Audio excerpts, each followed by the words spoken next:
outras coisas que a gente faz por região. Então, eu vou falar o que foi feito, qual é o modelo em si, eu não vou esconder nada, eu vou esconder que são coisas que vou até mostrar links que me inspiraram a trabalhar, falar sobre o dashboard, que hoje uso o modelo, e alguns probleminhas.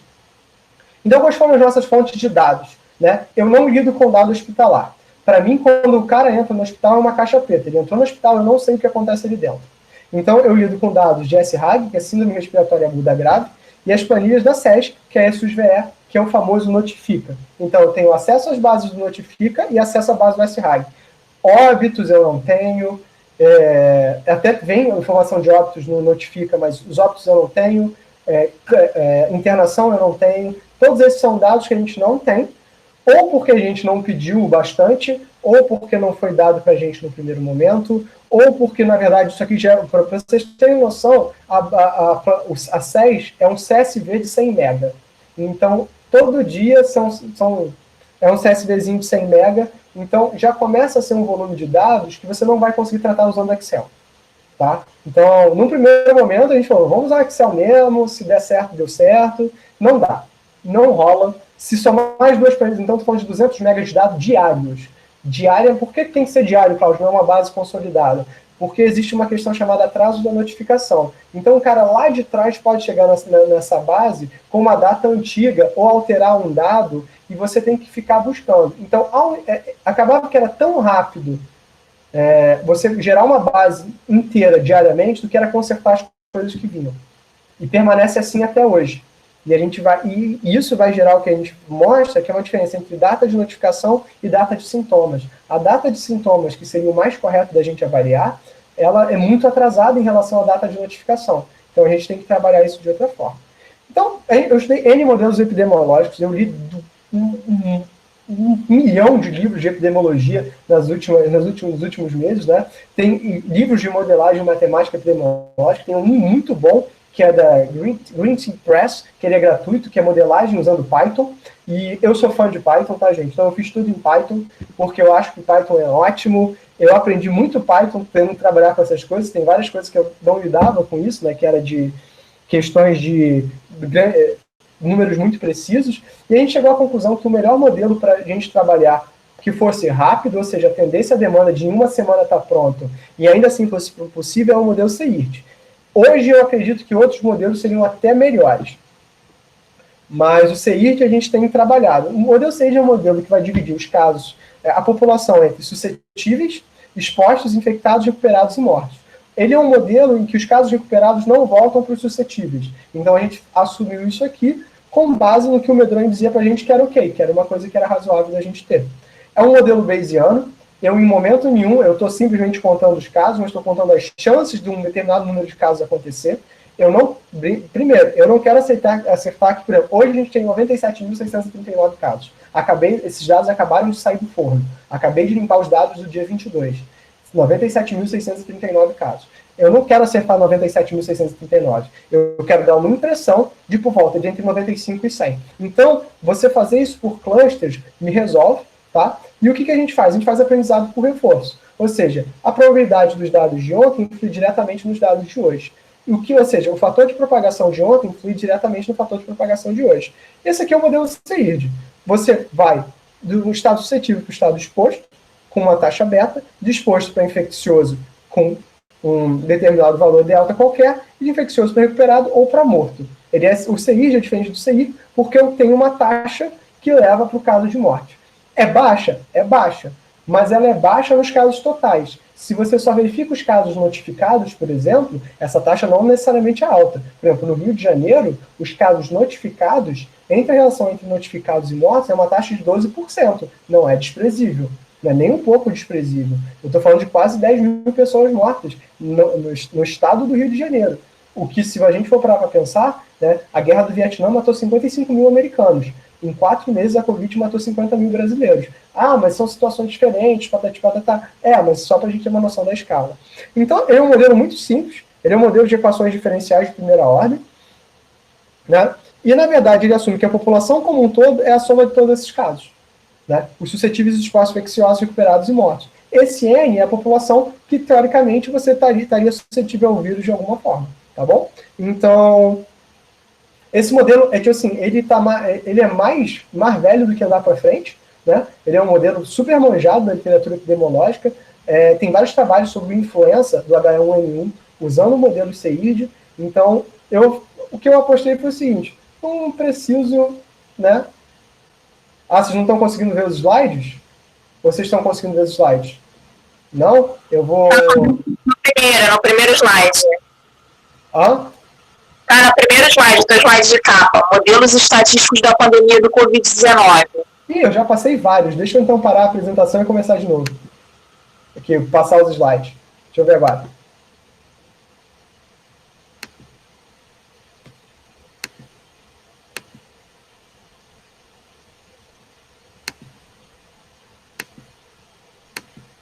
Estão vendo agora? Estão vendo?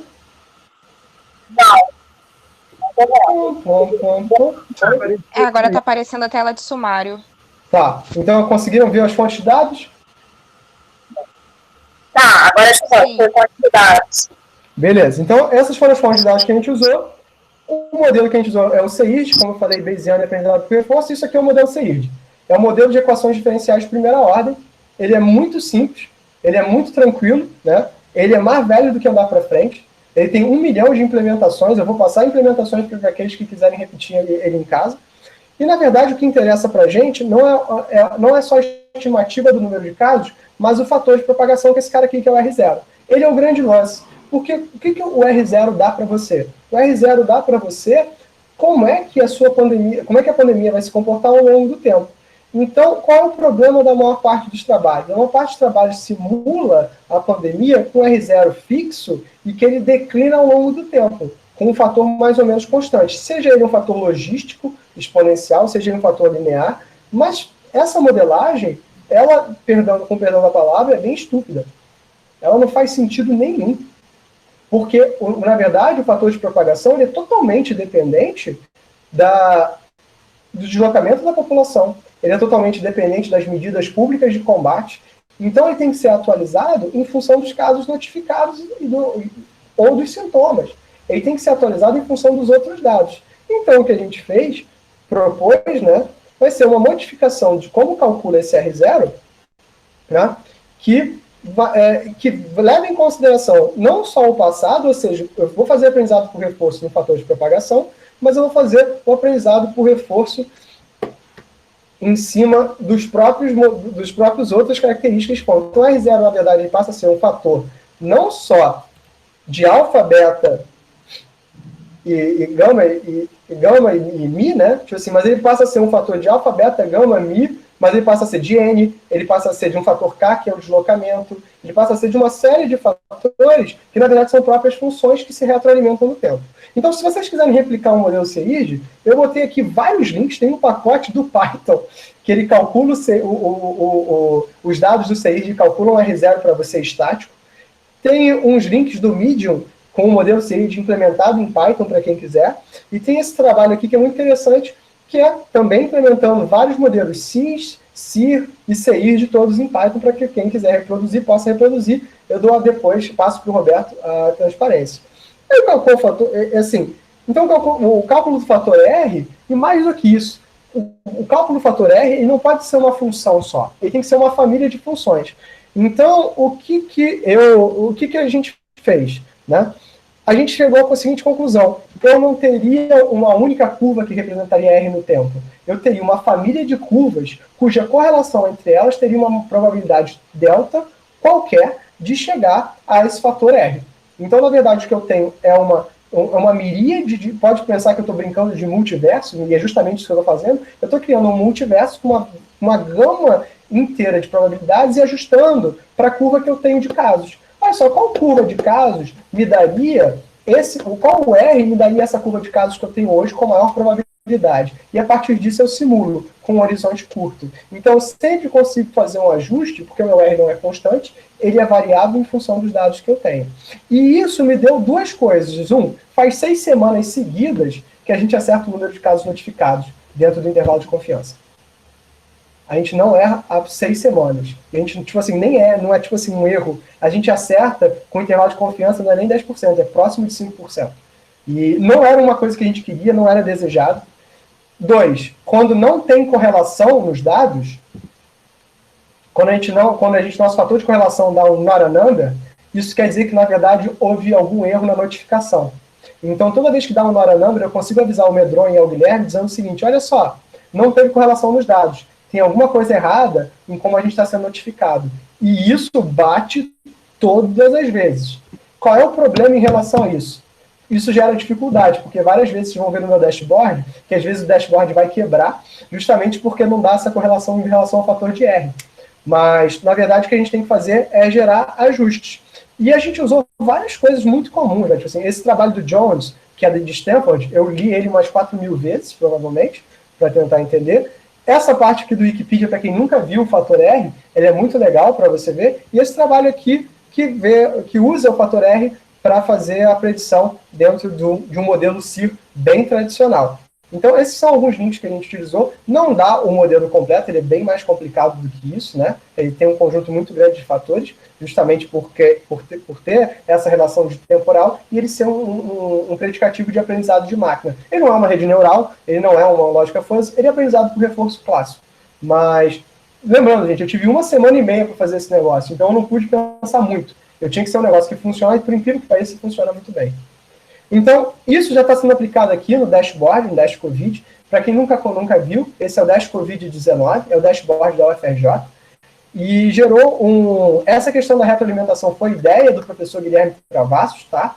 Então, a parte da correlação temporal foi minha ideia, a retroalimentação foi ideia dele, e usar o modelo CI ideia do Medronho. Então, foi um trabalho dos 3, trabalhando intensamente, e diariamente a gente trabalha até hoje fazendo esses ajustes.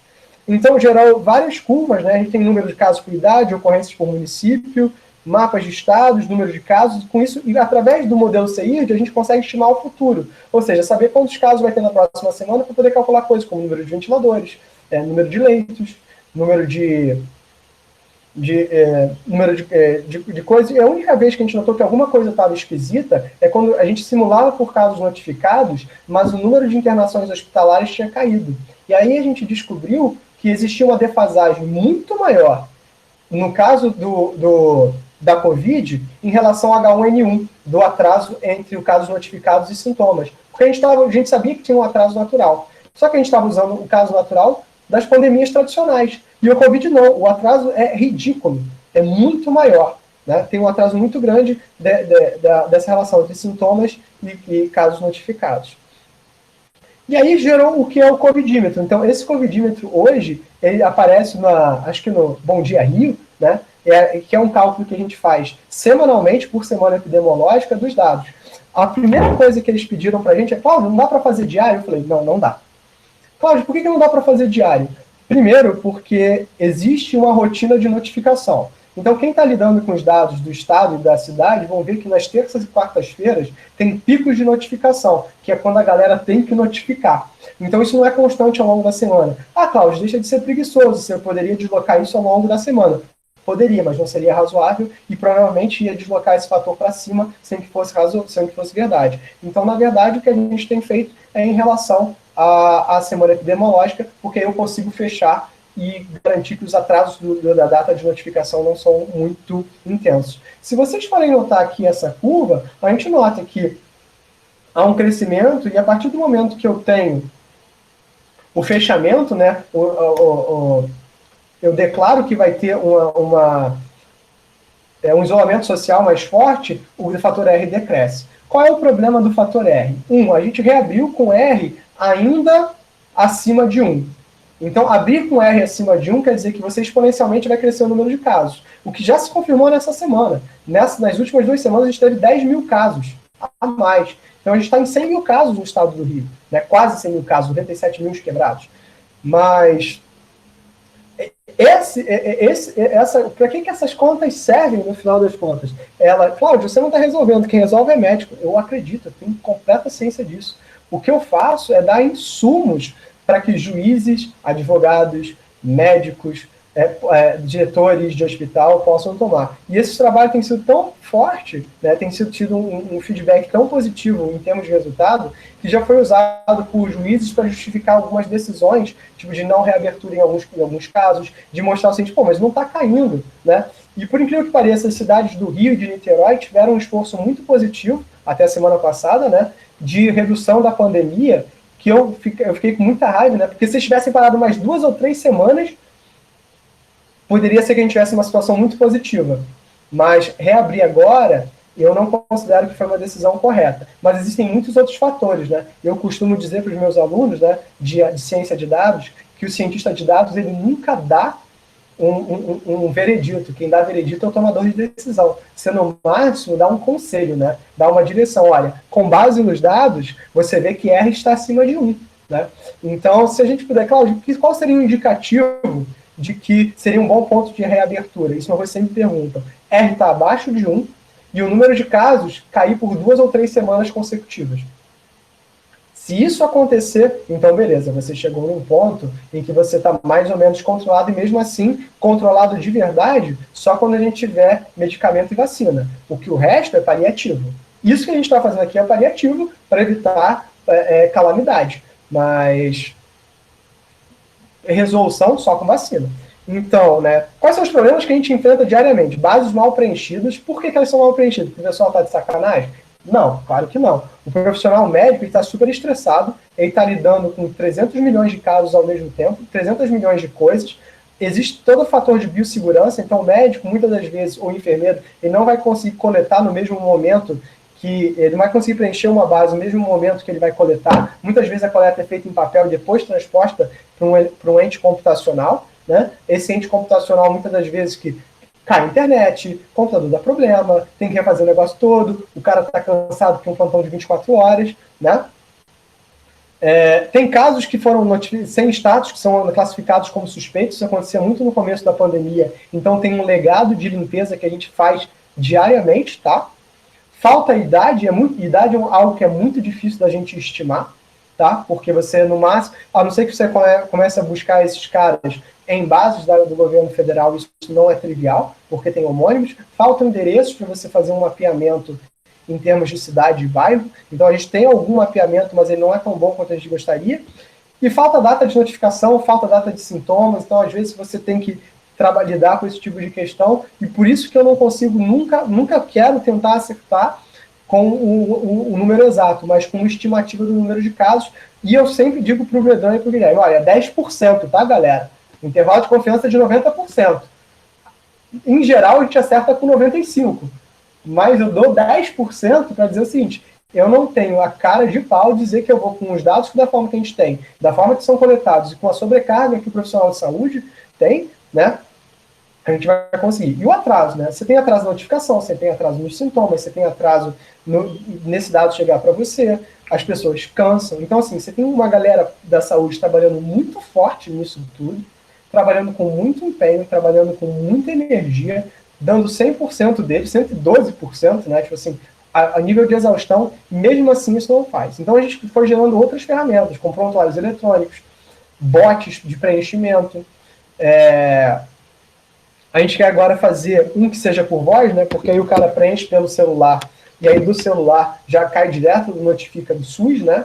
Então, você lê, faz por voz preenche, e um outro robô joga lá para o notifica.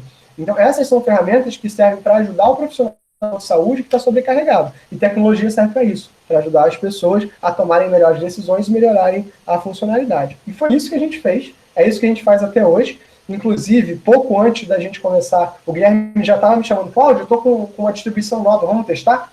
E assim que a gente terminar por aqui, eu já vou testar a próxima distribuição, para a gente fazer, ter dados novos, já gerar mais dados, já gerar mais insumos, né? Existe uma tendência de crescimento, assim, desde que reabriu, tá? E que está um crescimento novo no número de casos, ou seja, o indicativo é que provavelmente o fator R vai crescer novamente. Ele deu uma caída e deve dar uma crescida agora de novo. Não é o que a gente gostaria, mas é o que tem para hoje, e o que a gente vai fazer com esses dados, alertar a população, olha, quem puder fica em casa. A gente sabe que não é uma questão trivial, mas, né, alertar aos governantes, alertar aos poderes públicos, e dentro do razoável, né, as pessoas das secretarias de saúde, tanto do município quanto do estado, eles têm trabalhado de forma muito intensa para resolver a situação. Do ponto de vista da esfera política, eu prefiro sempre não opinar, porque isso é muito complicado, né, tem vários fatores que eu não sei dimensionar, mas do ponto de vista técnico, do pessoal que eu chamo, que faz que nem eu, faz o chão de fábrica, né, a galera está trabalhando de forma muito intensa. Então, assim, apoie o seu profissional de saúde, apoie a UFRJ, então, tem me deixado muito orgulhoso. Como eu estava falando com o Roberto, antes da palestra começar, eu nunca vi um esforço conjunto e contínuo de tanta gente boa querendo dar um resultado positivo. E todo esse trabalho ele é feito com as mãos de muitos dos alunos da UFRJ, tá? Tanto o dashboard, quanto os prontuários, quanto os robôs. E assim, é muito satisfatório ver o quanto, em média, eu costumo brincar, né, que o aluno da UFRJ é até melhor que os professores da UFRJ. E é assustador como eles são bons, como eles se dedicam, sem esperar recompensa nenhuma disso, né? E isso é um atestado não só para a UFRJ, na verdade, para a UFRJ deveria ser um atestado da sorte que ela tem, né? Mas é um atestado de que, assim, que há esperança possível no futuro, porque existe muita gente boa que está se formando agora para dar continuidade a esse trabalho. Então, eu encerro por aqui, em 30 minutinhos certinho, e para a gente responder as perguntas que vocês quiserem, vou até parar a apresentação para vocês verem minha cara feia. E aí, eu passo depois a apresentação para o Roberto, para ele passar para vocês. E aí tá tranquilo, tá bom? Obrigado, Renan. Sério. Pode falar. Tá me ouvindo aí direitinho? Beleza. Tô ouvindo. Deixa eu perguntar uma coisa aqui. Você tem previsão para começar a considerar e distinguir os casos de reinfecção? De reinfecção é só quando a Secretaria de Saúde e o pessoal da infectologia me garantir que são realmente casos de reinfecção. Então, a gente, tipo assim, para evitar o erro clássico do cientista de dados, toda decisão que eu faço, eu me apoio no que o Medronho ou um outro infectologista venha dizer para a gente, e a gente deixa isso tudo muito público nos relatórios, nas notas técnicas que a gente faz. Então, nesse delta T curto, não. O que a gente vai fazer a partir de agora é trabalhar em diferenciar os casos graves dos casos não graves. Porque a partir dos casos graves, eu consigo, que são os casos de SRAG, eu conseguiria dar uma estimativa melhor do tamanho da subnotificação. Não que, assim, e a partir da subnotificação sugerir aí pedir para o pessoal da saúde sugerir contramedidas, né? Então, a sua limpeza de dados está sendo feita fora ainda do sistema, confiando na transferência de informação para você, não é isso? É o único jeito que eu tenho, sim.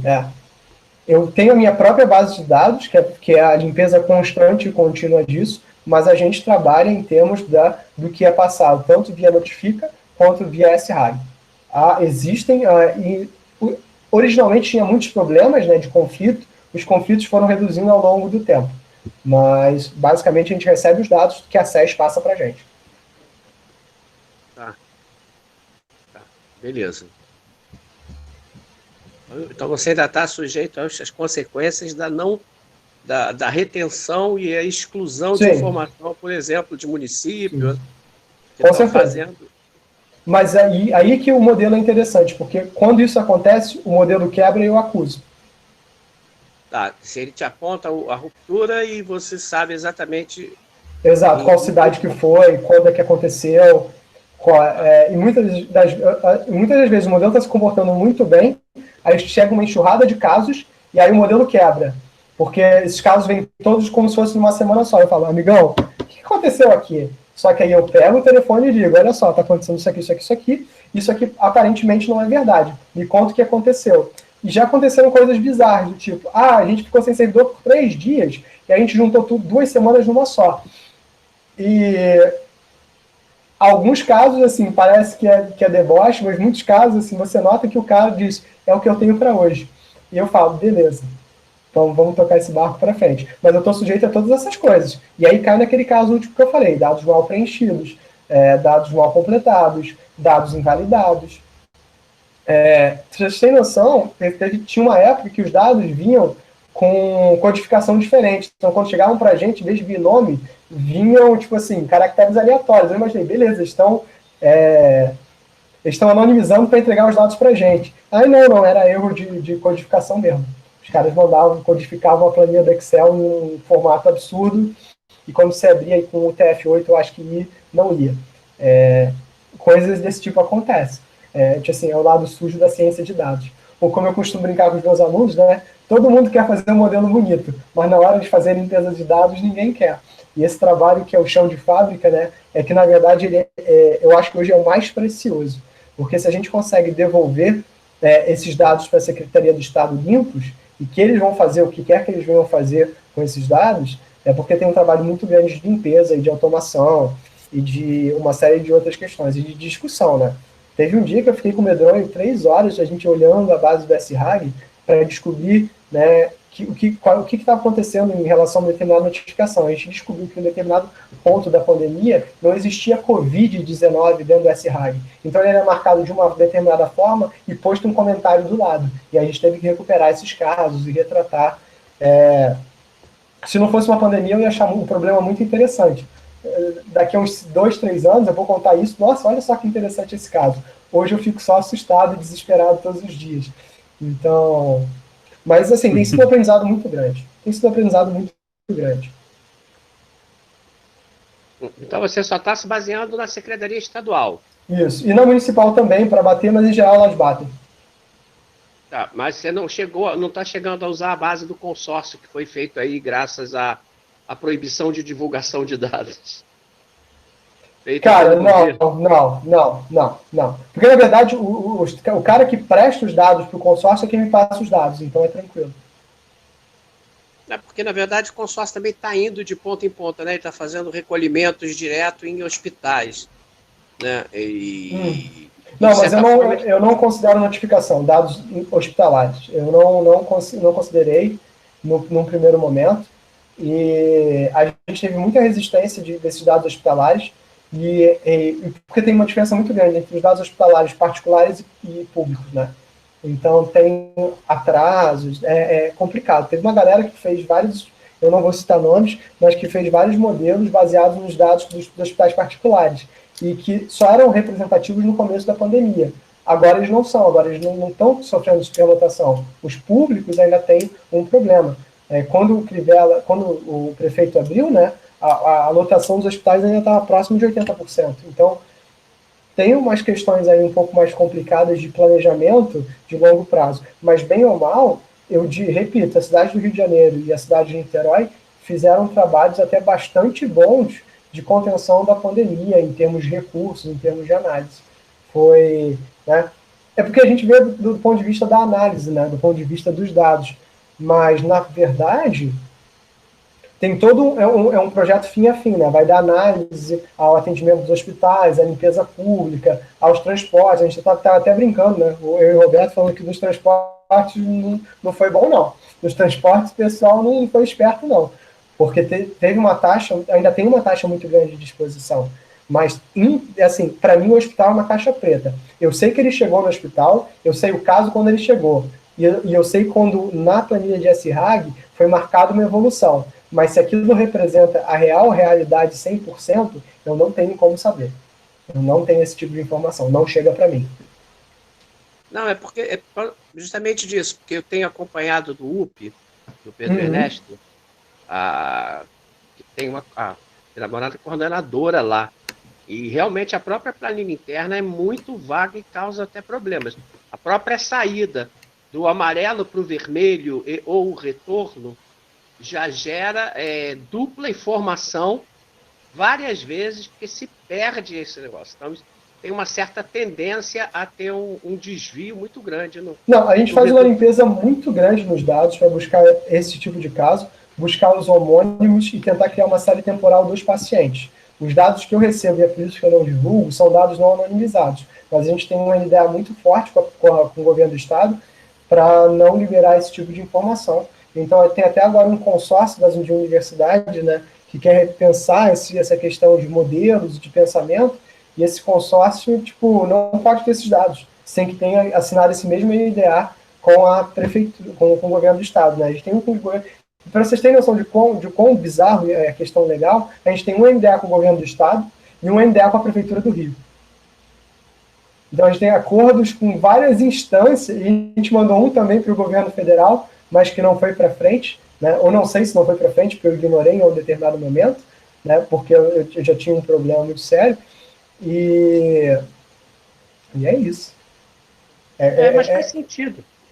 Mas faz sentido ter esse problema pelas diversas instâncias, né? Até porque alguns hospitais do Rio, né, são efetivamente municipais, hospitais de alta complexidade. Uhum. E aí é legislação diferente, controle diferente. Embora Não, sim, isso tem muita resistência e gera muito atraso também. Mas, assim, o pessoal da Prefeitura do Rio é muito profissional, então eu trabalho muito com eles, eu gosto muito de trabalhar com eles, e tem sido uma experiência muito positiva, né? Só que, assim, tá todo mundo sobrecarregado. Então, você pega um conjunto de pessoas sobrecarregadas na FRJ e junta com um conjunto de pessoas sobrecarregadas nas secretarias de saúde, e todo mundo fazendo o melhor possível. Só que, né, o bom é inimigo do ótimo, né? E me satisfaço com o regular, mas se o ruim safar também está valendo, porque, na verdade, você está fazendo o que dá para salvar o maior número de pessoas possível, né? Então, né, como eu não posso salvar pessoas em hospitais, o que a gente pode fazer é dar direções sobre o que os dados apontam. E é isso que a gente tem feito diariamente, de forma o mais hercúleo possível, mas é puxado. É puxado. Mas, como costumo dizer, tá ruim, mas tá bom. Zé Miguel, pode falar. Oi, boa tarde. Oi, Roberto. Tudo bom? Oi, Cláudio. Muito Opa. bem. Obrigado pela apresentação. Excelente trabalho. Eu tenho uma curiosidade, não sei se você... Não é só uma curiosidade, né? Acho que é uma informação importantíssima para a gente. Essa questão, é sobre essa questão da defasagem entre as informações, né? Que você citou em um determinado momento, né? Que descobriram que era diferente do que tinha ocorrido com H1N1, a diferença entre o início de sintomas e a data da notificação, no caso dos casos, né? Mas eu vi, ao longo desse noticiário todo, também havia isso com as mortes, né? Com os óbitos. Quer dizer que, tanto que isso foi usado de maneira meio destrambelhada, né? Dizer, esses 1000 mortos no Brasil todo de hoje não são de hoje, foram de outros dias, então estão exagerando. Bem, mas naquele outro dia não tinha sido informado, né? Então, de qualquer maneira, o acumulado vai acabar batendo, né? Sim, sim. A minha pergunta é a seguinte, eu não sei se vocês chegaram a fazer isso, se tem condições de fazer, algum tipo de estimativa, com base no seu modelo, que me dê, por exemplo, eu consiga estimar quantos casos e óbitos, casos novos e óbitos ocorreram ontem, por exemplo, de fato, não aqueles que foram notificados ontem. A gente base consegue... no comportamento passado dessa diferença. Entendeu a pergunta? A gente faz isso. É curiosidade, né? Sim. A gente consegue fazer isso. A distribuição do modelo CIRD, a gente usou o CIRD justamente porque a gente teria o caso dos óbitos. Então, muitas das vezes, o CIRD não bate direitinho os óbitos que são dados com os óbitos do modelo. Mas aí, tipo assim, e acho ótimo, porque em geral os óbitos dados são menores que os dados do modelo. Mas aí você começa, tem um outro grupo dentro do GT da UFRJ que está estudando justamente essa questão dos óbitos, e eles veem o seguinte, olha, o número de óbitos com Covid realmente não segue o modelo do Cláudio, não. Mas se você pega o número de óbitos com Covid e começa a somar com os óbitos, com o aumento do número de óbitos em relação ao mesmo período do outro ano, né, você já começa a ter uma aproximação. Graças a Deus é sempre menor, mas você começa a ter uma outra aproximação. Né? Tipo assim, então, existe uma questão da notificação, sim, dos óbitos, existe um não preparo para você dizer se esse óbito é Covid ou não, isso é muito complicado de dizer na prática, tá? Ele realmente não é trivial, do ponto de vista médico, mas a estimativa, ela é bastante razoável. Então, a gente tem uma estimativa, sim, que a gente passa para o governo do Estado, que uma das cláusulas do nosso NDA é realmente não ficar divulgando essas estimativas do número de óbitos, para não causar constrangimento, ou para não causar pânico, ou para não causar problemas. Em geral, o número de óbitos ele não é muito alto diariamente, tá? a nível de estado do Rio de Janeiro, mas, assim, existem cidades e a gente se baseia sempre dentro do número de casos notificados. Só que da mesma forma que a gente trabalha essa série temporal em função do passado, dos casos notificados, a gente também trabalha com o número de óbitos. Então, ela vai aumentando. Então, por exemplo, assim, vocês vão ver uma taxa de mortalidade na cidade do Rio, isso é uma informação pública, né, de 12%. Né? Ou seja, ou existe uma subnotificação muito grande, ou existe algum problema que tem que ser tratado. E os casos que vêm por isso são todos casos muito graves. Existem questões que a gente tem que tratar também, que a gente tenta diferenciar com pessoas das cidades satélites que vêm para hospitais na cidade do Rio de Janeiro. Então, isso também é muito comum. Né? Um caso famoso é o prefeito do Duque de Caxias, que veio se tratar no hospital aqui da Zona Sul. Então, todas essas são questões que são capazes da gente ter uma estimativa, e no caso dos óbitos, devido às dificuldades que a gente tem de registrar como óbitos mesmo, né, é que a gente não consegue te dar um número fechado bonito. Por exemplo, um caso que aconteceu foi em Minas Gerais, e quase não tinha óbito de Covid, mas de síndrome respiratória aguda grave tinha uns montes. E aí, tipo, você fica, meu irmão, mas, tipo, né, em 2019 quase não tinha, 2020 que tem Covid tem um monte. O que é isso? Deu pneumonia junto? Uma síndrome de pneumonia muito grave? Então, esse tipo de coisa acontece. E o que eu quero deixar muito claro é que, muitas das vezes, isso não é malícia, tá? Isso, muitas das vezes, é realmente uma grande inexperiência em como tratar essa situação, né, que é nova e que é assustadora para o pessoal médico, tá? Então, se para a gente que está em casa fazendo isolamento social, quando possível, já rola um estresse, né, de ficar em casa, de mudar a rotina, de dar, por exemplo, dar aula remota, para o cara que está servido no front de batalha, para ele rola um estresse 10 vezes maior. Né? Então, esse cara, ele às vezes vai notificar, e ele vai notificar de acordo com o conhecimento que ele já tem. E se ele não acha Covid, ele não vai notificar como Covid, ele vai notificar como SRAG, ou muitas das vezes ele vai notificar atrasado, ou ele vai se informar como é que ele vai fazer isso, e isso altera realmente as relações. O número de óbitos seria, inclusive, o melhor número para a gente estimar o número de casos. Melhor não, né? O mais preciso, tá, gente? Não me levem a mal. Mas, assim, o número mais preciso. Porque é mais difícil, né, você tratar um óbito como se não fosse óbito, né? Não tem jeito. Exato, perfeito. Né? Exato, e justamente você tem os indicadores de mortalidade dos outros anos e você pode comparar. Se a gente faz isso, a gente vê que, de fato, aumentou o número de mortes mesmo. Assim, em vários países, não é só aqui. Mas, você desculpa eu insistir numa questão que eu não consegui entender bem, desculpa. Quando a gente olha, por exemplo, um retrato, uma planilha qualquer dessas, ou do município, ou do governo federal, com os dados, os casos, vamos ver os casos mesmo só. Quando a gente olha ao longo do tempo, até hoje, até ontem, parece que sempre que o pico foi alguns dias atrás, porque o número de notificados não é tão alto quanto os que já foram confirmados nos outros dias.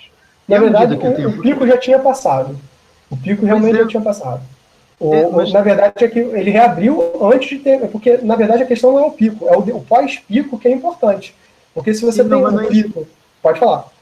Mas a questão não era essa. É porque, olha, quando a gente andava na faixa de cerca de 1.000 e poucos mortos no Brasil todo, uns jornalistas aí do UOL, se não me engano, fizeram o trabalho de levantar os boletins epidemiológicos do Ministério da Saúde, que tinham essa informação, e depois eu fiquei vendo, eles deixaram de ter essa informação. Tinha uma parte do relatório que tinha os óbitos por data de notificação, mas tinha também por data de ocorrência, que eles levantavam depois. Não, da ocorrência do óbito, do próprio óbito. Ah, tá, ok. Tá? Quer dizer, porque o que é notificado hoje, na verdade, o cara morreu há 3 dias atrás. Mas há 3 dias atrás ele não foi notificado. Então, quando eu olhei os dados há 3 dias atrás, eu tive uma impressão diferente do que eu tenho hoje quando olho para 3 dias atrás. Sim. Então, o que acontecia? Quando eles corrigiram, descobriram que, quando se noticiou que havia um número, sei lá, de 300 mortos acumulados, na verdade já havia 600, só que não se sabia ainda. Sim. Tá? Soube-se depois, mas ninguém foi lá no jornal de 3 anos atrás para corrigir, tipo, De Volta para o Futuro, né? Não se faz isso, né? Quer dizer, então, a questão que interessa de fato é o seguinte: bem, nós podemos aprender com esse atraso de forma a poder estimar hoje, quanto é que daqui a 2 meses eu vou saber que existiam hoje, entende? Se alguma...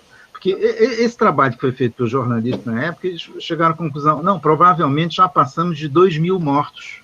Fizeram essa estimativa assim meio grosseira, com base na razão apenas, sim, uma estimativa melhor, tá? E na época que eram noticiados 1.000 e poucos, concluíram que já tinha mais de 2.000, tá? Com base na diferença entre notificados no passado e reais no mesmo passado, mas conhecido hoje. Tá? Então, quer dizer, esse tipo de coisa, para a gente poder estimar a tal da curva, né, se está achatando, não está achatando, se está subindo, não está subindo, seria isso. Porque se a gente olha só para a curva de notificados, parece sempre que nos últimos dias está sempre caindo, né? Quer dizer, porque... Na verdade, nos últimos começou a aumentar de novo.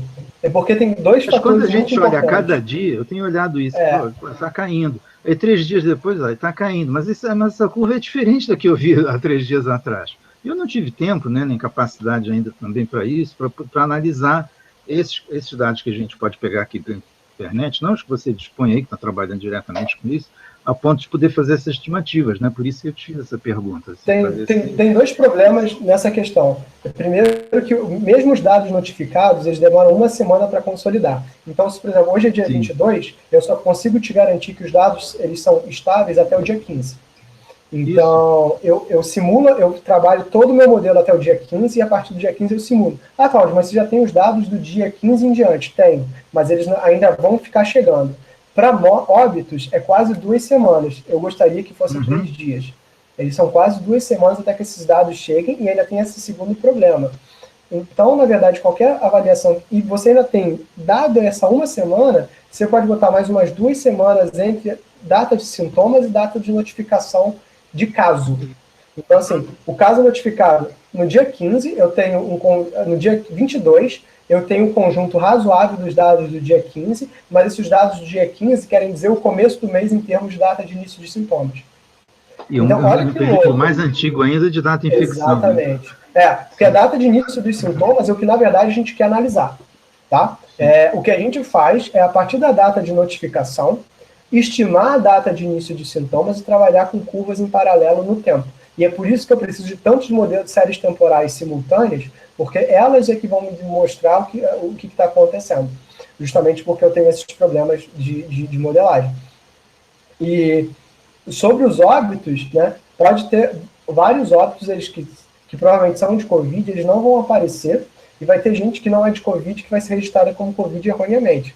Então, os óbitos, por mais que você tenha, o que você tem, claro, são as estimativas entre óbitos no ano, né, e óbitos do ano anterior. Se dá uma diferença, tem que ter uma explicação. É claro que aí você começa a ter que descontar óbitos, por exemplo, de casos violentos.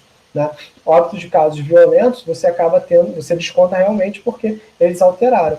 Então, a diferença do número de óbitos tem que ser só desses casos de síndrome respiratórios. Aí você vai poder associar a Covid. É como a gente tem trabalhado e é como a gente vai colocar. A nossa expectativa é poder até fazer um acompanhamento pós-Covid. Por exemplo, até para uma questão que o Sérgio Guedes acabou de falar, é você continuar acompanhando, né, o cara que teve Covid, para depois, não só por causa de aparecer sintomas de Covid novamente, mas será que o uso do respirador prejudicou o pulmão dele de alguma forma? E esse cara vai ter demandado do Estado mais assistência? Porque isso é uma coisa que tem que ser planejada. Será que, tipo assim, o Covid, mesmo que não tenha danificado o pulmão devido ao uso de respirador, o batati patatá, o Covid deixa algum tipo de legado, algum tipo de moléstia que a gente não está vendo? Então, é uma doença muito nova e que todas essas coisas são coisas que a gente coloca num campo de ideias para trabalhar. E tem trabalhado assim com muito afinco. Mas tem algumas coisas que a gente realmente precisa esperar que o dado consolide. Então, tem esses atrasos todos. Com esses atrasos, a gente simula. Então, as simulações é que a gente tem acertado. Então, por exemplo, quando a gente simulou para a data de hoje, a gente tinha simulado com 100 mil casos. Na época, o Medronho ficou até falou, Cláudio, é impossível que chegue em 100 mil casos. 100 mil casos é muita gente. E chegamos em 100 mil casos. Então, assim, Mas uma coisa que é muito legal de trabalhar num grupo tão interdisciplinar é que, tipo assim, eu consigo chegar para o Medan, que é epidemiologista, e dizer, Medan, mas isso foi o que o modelo deu. Ele vira para mim e fala, então beleza, então é isso que a gente vai mostrar para as pessoas. Foi isso que o modelo deu com os dados que a gente tem e com o código que a gente tem. Então a gente tenta trabalhar da forma mais aberta e transparente possível, né? Para poder, até para a gente poder ser criticado. É muito importante essa crítica, é muito importante a gente ter esse segundo pensamento, né? Porque a gente foi rever essa questão da data dos sintomas com data de notificação, a gente descobriu por acaso que tinha um atraso maior do que H1N1. A gente descobriu porque tinha a esposa do Medan também trabalha na área médica, ela falou, olha, mas a percepção que a gente tem nos hospitais é outra, é de que o pico já passou. Então a gente falou, mas por que a gente vê, mas a gente vê o número de casos subindo? Porque geralmente o número de notificações vinha subindo, como tem essa defasagem, tá? E aí depois ele naturalmente veio decrescendo como vocês estão acompanhando. Mas pode ser que esse número de decrescimento seja mais uma vez atraso de notificação, porque a sensação que a gente tem nos hospitais é de que o número de casos está aumentando novamente. Então, se você não mata a pandemia daquela forma que eu falei, espera a R baixar de 1, espera o número de casos cair 2 semanas seguidas, e espera cair 2 semanas seguidas de forma real, temos data de sintomas, nem não data de notificação, aí você tem que. Aí sim, você poderia dizer, beleza, agora a gente pode começar a retornar. De forma diferente disso, é muito grave, é muito preocupante. Né? E aí você pode ter não uma segunda onda, mas uma bimodal. E isso é um pouco triste. Né? Você ter feito tudo certo até determinado ponto, aí você abriu no momento errado e crescer. Aparentemente é o que está acontecendo com a Alemanha hoje. Tá? Parece que a Alemanha é um caso desse. Houve um atraso de notificação, eles não perceberam, coletaram errado e está tendo um crescimento de novo. A França aconteceu a mesma coisa com as escolas. As escolas voltaram a fechar. Então esse tipo de coisa tem umas... É muito novo para a gente entender direito o que está acontecendo. Então, está tendo muito erro que não é intencional, que é erro de novidade, do cara não saber como lidar, e as pessoas estão fazendo da melhor forma possível. Isso gera inconsistência.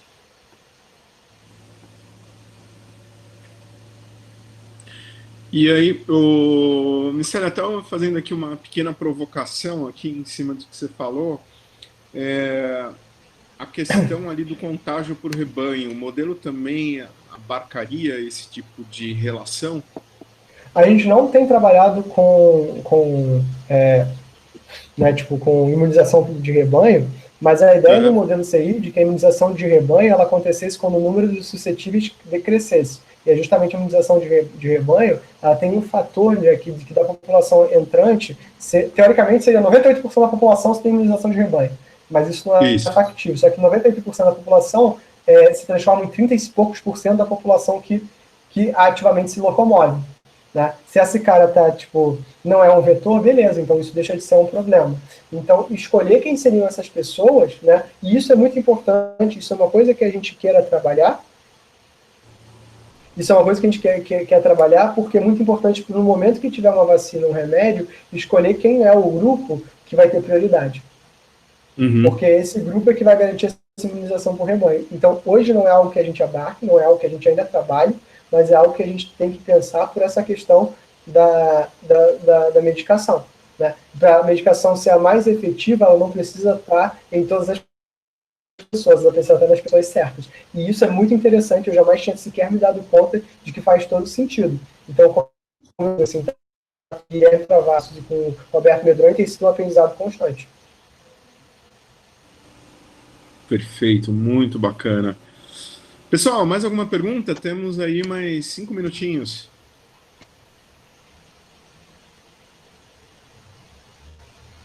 Pessoal, e quem tiver mais dúvidas, é só mandar para o meu e-mail, que é o claudias@mce.frj.br. Eu vou ter o maior prazer de responder vocês todos. Mas quem quiser perguntar, manda bala. Beleza. Um abraço, obrigado, José. Aí, então, Cláudio, mais uma vez, muitíssimo obrigado ali por essa maravilhosa exposição. Eu vou compartilhar ali esse nosso bate-papo aqui no YouTube para que isso atinja também outras pessoas, que não tiveram a oportunidade de estar aqui hoje com a gente. Se tiverem mais alguma dúvida, ali manda um e-mail. E aí, se você quiser, Roberto... Oi. Se você quiser, Roberto, me passa o link que eu também posto no meu canal, e aí a gente amplia a divulgação. Opa, show de bola. Show de bola. Então, pessoal, mais uma vez, muitíssimo obrigado. Eu queria muito agradecer a você, Miceli, por tudo, né, por esse novo aprendizado, né, e espero que a gente aí possa, de alguma maneira, quero me colocar à disposição para a gente contribuir ali para essa melhoria e, de alguma maneira, ali não solucionar, mas minimizar, dirimir ali toda essa situação que a gente vem passando hoje, né? Com certeza, sim, é muito bem-vindo.